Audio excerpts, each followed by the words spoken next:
Another story that I found astounding, and this is a bit of a Trump-heavy day, but I can't ignore this story. So, I think this was said the other day. The White House calls police shootings of African Americans a local matter. A local matter in response to Stephon Clark's murder in Sacramento. The shooting deaths of African Americans by police officers that have prompted nationwide radical tensions are local matters to be dealt with by local authorities, White House Press Secretary Sarah Huckabee Sanders told reporters at her Wednesday press briefing. Certainly a terrible incident. This is something that is a local matter, and that's something that we feel should be left up to the local authorities at this point in time.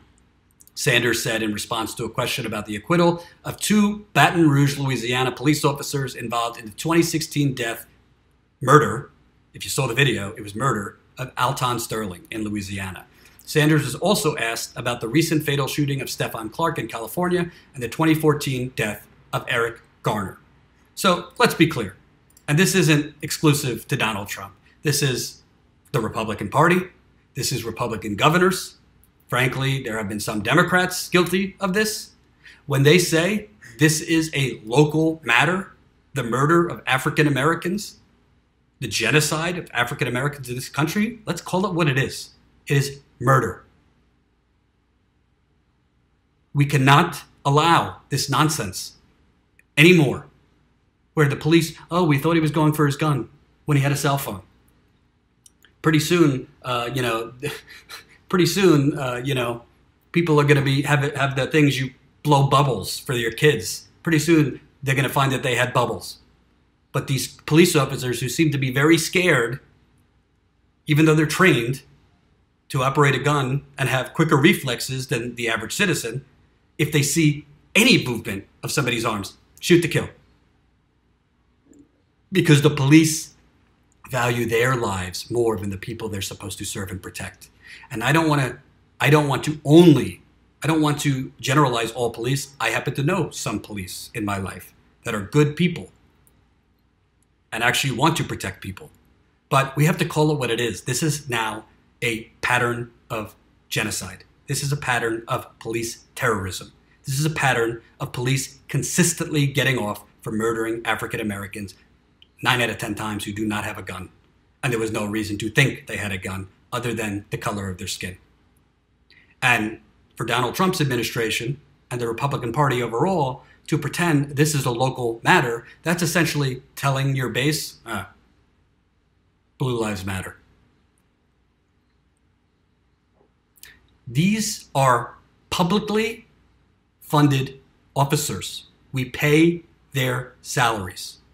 So I don't care if you want to call it a local matter. I don't care if you want to call it a national matter. I don't care if you want to call it, a Make America Great matter. I don't care what you want to call it. But this is not a matter just for Sacramento. This is not a matter just for Sanford, Florida.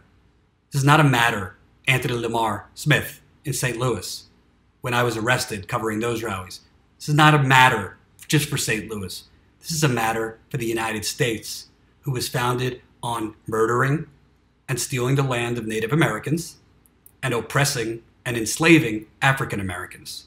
And we as white people, whether you're a journalist, a commentator, a viewer, a social justice warrior, whatever the hell you want to call yourself, cannot stand by anymore and allow these platitudes and these talking points that defend murder to stand. There's going to be an investigation in Sacramento for Stephon Clark's murder, and you know what? They're going to find the police did the right thing. We know this. It's what happens. All of these cases. Because the police protect the police, not the people. And I am not anti-police. Speaking the truth about what is going on in America does not make you anti-police. I am somebody who values black lives as much as I value my life. I am somebody who values a black 3-year-old the same way that I value my white 3-year-old nephew. I am somebody who on the road have had some of the best times of my life with African Americans or Native Americans or Latinos or transgender people. We got to stop talking of ourselves like we're a democracy. Got to stop talking of ourselves like some shining city on a hill. Do you watch the Sunday morning shows? How many black people do you see as guests on the Sunday morning shows on ABC or NBC or CBS? How many black people do you see as CEOs around America? And you know what? At a certain point, I want to be clear. I do not condone violence. I do not call for violence in any form. I don't think that's the way. But at a certain point, this inaction by our government, this covering up for police, this allowing of murder and genocide of black people, it is going to lead to violence. I do not want violence. I don't believe we should have violence as a response, but that's what it's going to lead to, and I always keep it real. People can only take for so long terrorism against them. And that's what's happening. This is terrorism. Police, it's beyond training at this point. The culture needs to change because there is no objective person who believes this nonsense anymore. Oh, I thought he had a gun, because he waved his hands in the air. Or, he was shown to have a cell phone. At a certain point, you don't shoot someone unless you actually see a gun in their hands. You are trained as a police officer to have a quicker reflex. You are trained as a police officer to shoot professionally and accurately and like laser-like. You are trained as a police officer to react quicker than somebody who might shoot at you. So the standard can no longer be, well, we thought he was reaching for something. No. That's not a rationale. That's a cover-up. That's not a rationale. That's murder. Can you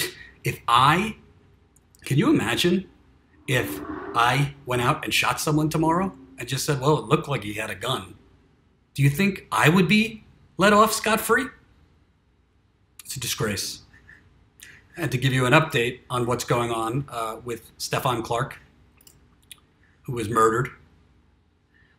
Today was his funeral. Al Sharpton, who, let's call it what it is. He's a very polarizing figure. He spoke, and there are huge crowds expected for more protests. I'll read you a little bit. This is from the Los Angeles Times. Stephon Clark, the unarmed African-American man fatally shot by Sacramento police earlier this month, will be laid to rest Thursday amid more protests over his death. Our large group of family members, friends, and activists, including Reverend Al Sharpton, will attend the funeral. Protests are expected through the day and into night, including outside a Sacramento Kings game.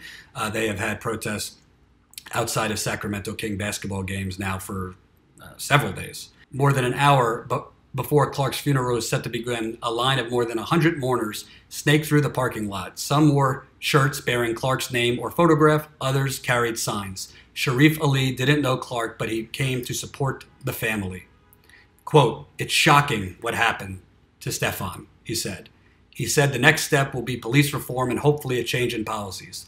Lena Williams waited outside the church with her 3 children. She said the shooting wasn't surprising, but rather common and expected.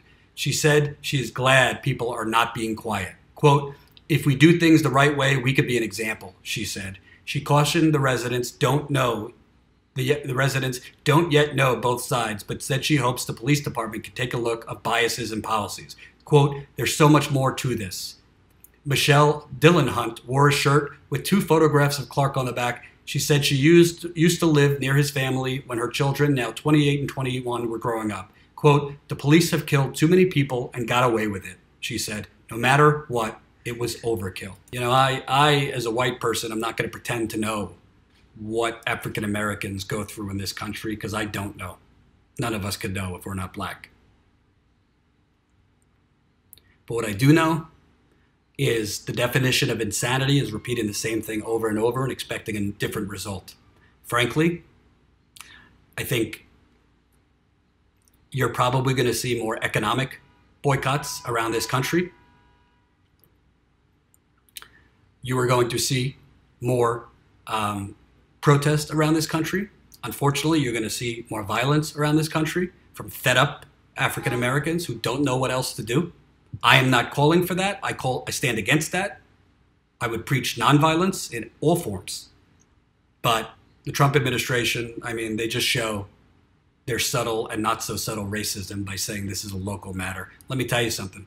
If a Muslim shot a white person in the streets and that made the news, you better believe that wouldn't be a local matter for President Trump or his administration or any Republican governor around this country.